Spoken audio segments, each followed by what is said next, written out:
நீங்களா யாருடா? நாங்க யாரா?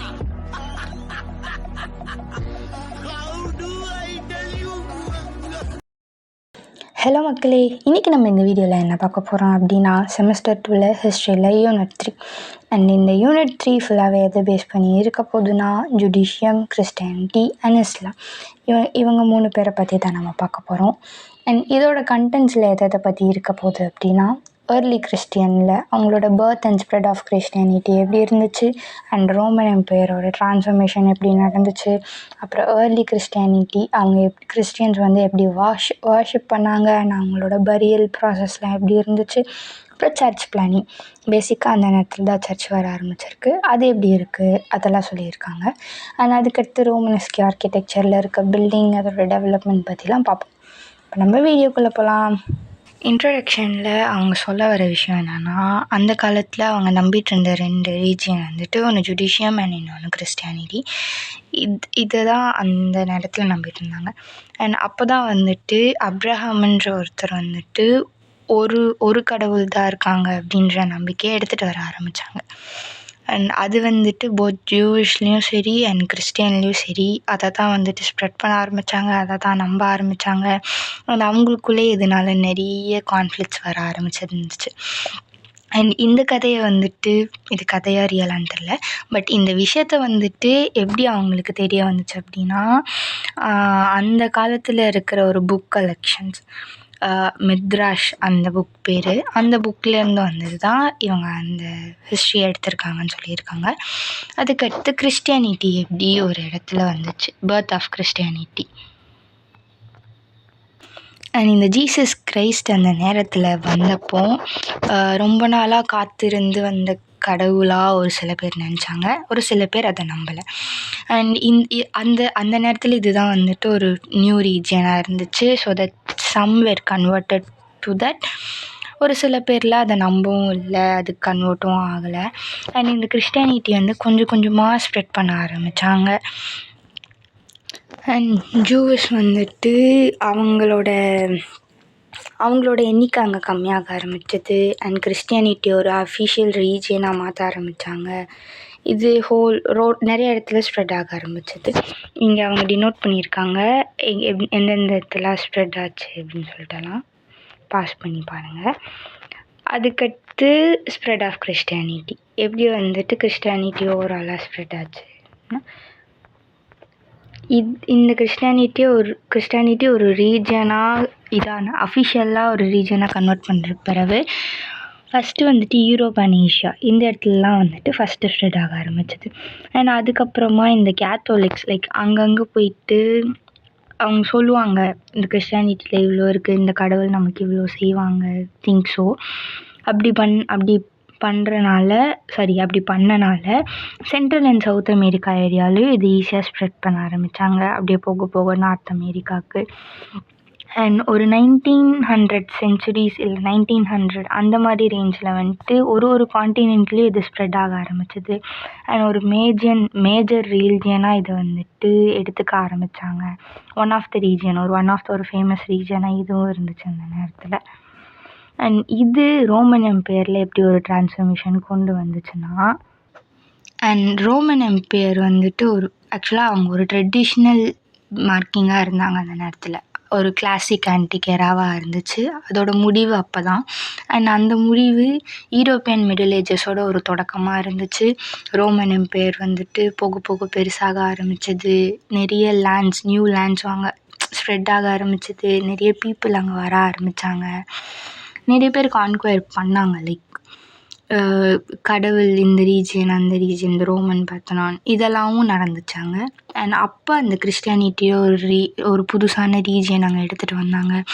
கிறிஸ்டியானிட்டியை ஸ்ப்ரெட் பண்ண ஆரம்பித்தாங்க. அந்த ஆர்கனைசேஷன் வந்துட்டு இதனால அந்த ஆர்கனைசேஷன் டெவலப் ஆகிறதுக்கு நிறைய விதத்தில் உதவுச்சு. அதெல்லாம் தான்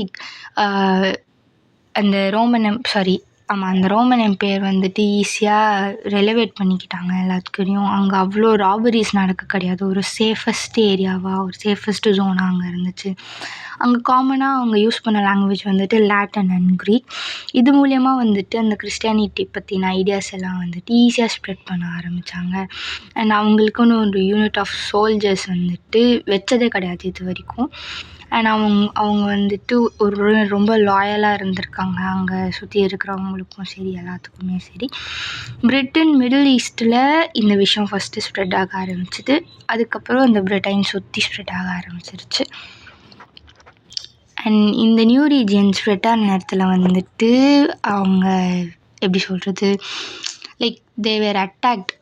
புதுசாக இப்படி ஒரு விஷயம் வருதுன்னு சொல்லிட்டு ஃபஸ்ட்டு அப்போஸ் பண்ண ஆரம்பிச்சிருக்காங்க. அந்த நேரத்தில் இந்த கிறிஸ்டியன்ஸ் எல்லாருமே வந்துட்டு அண்டர் கிரவுண்டில் ஒர்க்ஷிப் பண்ணுற நிலமை வந்துருச்சு. அதுதான் இந்த கேட்டகோம்ஸ்ன்ற ஒரு இடத்துல வந்துட்டு அவங்க வர்ஷிப் பண்ண ஆரம்பித்தாங்க.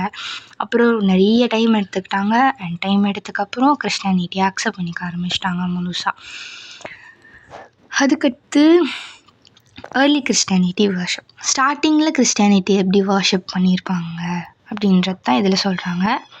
ஒரு ஃபஸ்ட்டு கிறிஸ்டியானிட்டி ஸ்ப்ரெட் ஆன புது காலம், அந்த ஸ்டார்டிங் ஸ்டேஜஸில் வந்துட்டு கிறிஸ்டியானிட்டி வர்ஷிப் பண்ணுறதே ஒரு இல்லீகலான விஷயம் அப்படி சொல்லிட்டு கிறிஸ்டியன்ஸுக்காண்டி ஒரு சர்ச்செல்லாம் அந்த அளவுக்கு எங்கேயுமே கட்ட கிடையாது. ப்ரைவேட் ஹவுசஸில் தான் வந்துட்டு அவங்க கடவுளை வணங்க ஆரம்பித்தாங்க. அண்ட் ஜூஸ் அண்ட் கிறிஸ்டியன்ஸ்க்குன்னு தனித்தனி வர்ஷிப் பிளேசஸ் இருந்துச்சு. வீட்டிலே தான் அவங்க வந்துட்டு கடவுளை வணங்கினாங்க. அண்ட் அப்போது வந்துட்டு எப்படின்னா, அந்த இடத்துல வந்துட்டு வெல்த்தியான ஒரு பர்சன் இருப்பாங்கள்ல, அவங்க வீட்டில் தான் எல்லாருமே சேர்ந்து வணங்க ஆரம்பித்தாங்க. அண்ட் போக போக வந்துட்டு எப்படி அவங்க இது வந்துட்டு ஒரு மாதிரி அப்போஸ் பண்ணிகிட்டு இருந்தாங்க எல்லாருமே. அதான் வந்த காலத்தில் வந்துட்டு அப்போஸ் பண்ணாங்கல்ல. அண்ட் அதனால இப்படி ஒரு விஷயம் நடந்திருக்கு. இந்த பணக்கார வீட்டில் போயிட்டு சாமி கும்பிட்றாங்க, வெல்த்தியர் பீப்புளை தான் அப்படி சொல்கிறேன். அவங்க வீட்டில் இந்த சாமி கும்பிட்றது வந்துட்டு ஆக்சுவலாக அவங்க சர்ச் பிளேஸாகவே, ஒரு சர்ச் அசம்பிளியாகவே மாற்றிருந்தாங்க. அண்ட் அதுக்குன்னு ஒரு சில ரெக்குயர்மெண்ட்ஸ், அவங்க ரிலீஜியஸ் ப்ராக்டிஸ் எப்படி இருந்திருக்கு, அதில் ஒரு 4 பாயிண்ட் சொல்லியிருக்காங்க. அதுதான் இது: ஸ்க்ராக்மெண்ட், பேப்டிசம், சபாத் அண்ட் மோனோஸ்ட், இதெல்லாம். And Catholic burial rituals. ஒருத்தங்க இறந்துட்டாங்க அப்படின்னா அவங்கள புதைக்கிறதுக்காக ஒரு ரிச்சுவல்ஸ் வச்சுருக்காங்க. அதுவும் ஒரு 3 டைப் இல்லை ஒரு 3 செர்மோனியம் மாதிரி வச்சுருக்காங்க. அதெல்லாம் இது. இப்போ எப்படி ஹவுஸ் சர்ச்சிலேருந்து ஒரு ஆக்சுவல் சர்ச்சாக மாற்றினாங்கன்னு சொல்கிறேன். ஃபஸ்ட்டு ஸ்டார்டிங் ஒரு 4th century வரைக்குமே அவங்க வந்துட்டு அக்செப்ட் பண்ணிக்கலையே அந்த கிறிஸ்டியானிட்டியை. அதனால அவங்க வந்துட்டு ஒரு மாதிரி சீக்ரெட்டாக வர்ஷிப் பண்ணிட்டுருந்தாங்க. ஃபஸ்ட்டு கேட்டகோம்ஸ் பார்த்தோம். அதுக்கடுத்து வெல்த்தியர் பீப்புளோட வீட்டில் வர்ஷிப் பண்ணாங்கன்னு பார்த்தோம். அண்ட் அதையே வந்துட்டு ஒரு பெசிலிக்காவாக மாற்ற ஆரம்பித்தாங்க. பெசிலிக்கான்றது என்னென்னா, ஒரு ரெக்டாங்கிள், ஒரு டிப்பிக்கல் ரெக்டாங்கிளாக இருக்கிறது தான் பெசிலிக்கான்னு அர்த்தம். அண்ட் ஃபஸ்ட்டு ஸ்டார்டிங்கில் அப்படி தான் வர்ஷிப் பண்ணிகிட்ருந்தாங்க. அதுக்கப்புறம் போக போக வந்துட்டு அதை அந்த பெசிலிக்கா சொன்னலை அப்படி மாற்ற ஆரம்பிச்சிட்டாங்க. அந்த ஹவுஸையே பெசிலிக்காவாக மாற்ற ஆரம்பிச்சிட்டாங்க.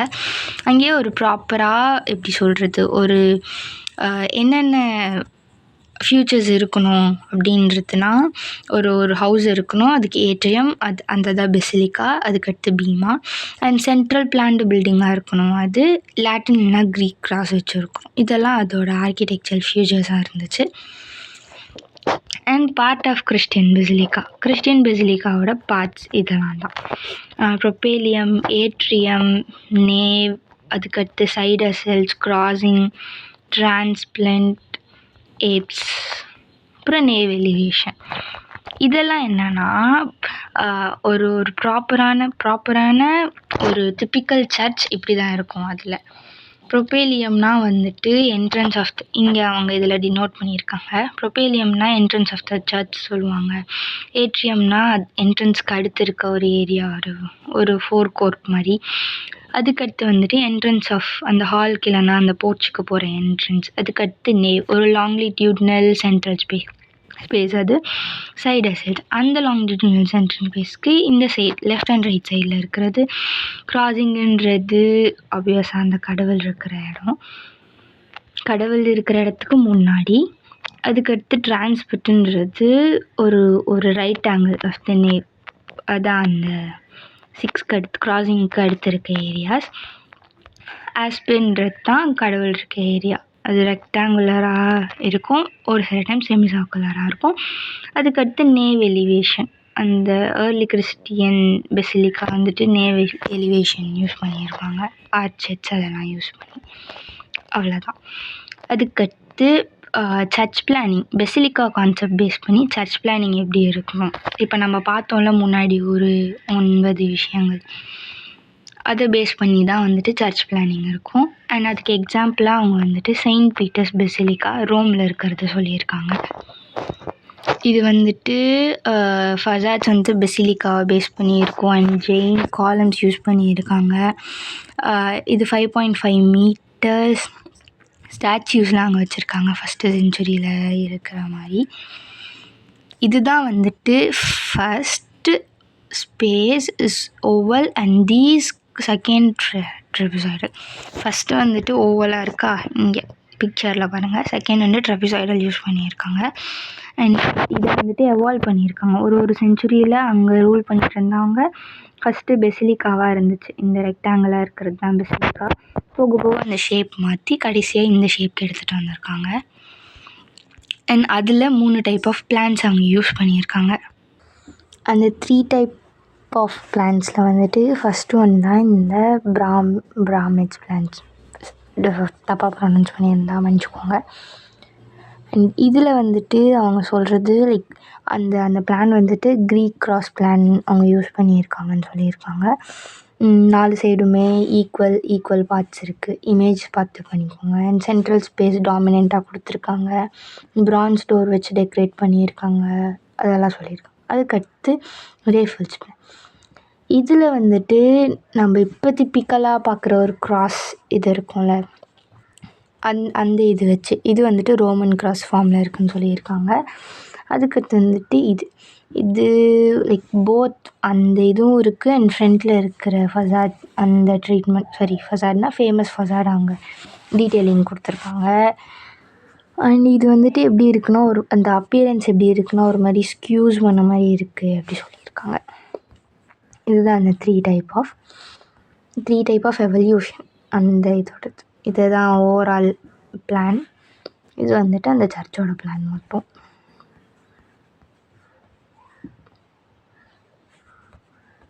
அந்த நேரத்தில் வந்துட்டு இந்த செயின்ட் பீட்டர்ஸ் பெசிலிக்கா தான் ஒரு லார்ஜஸ்ட் கிறிஸ்டியன் சர்ச்சாக இருந்திருக்கு.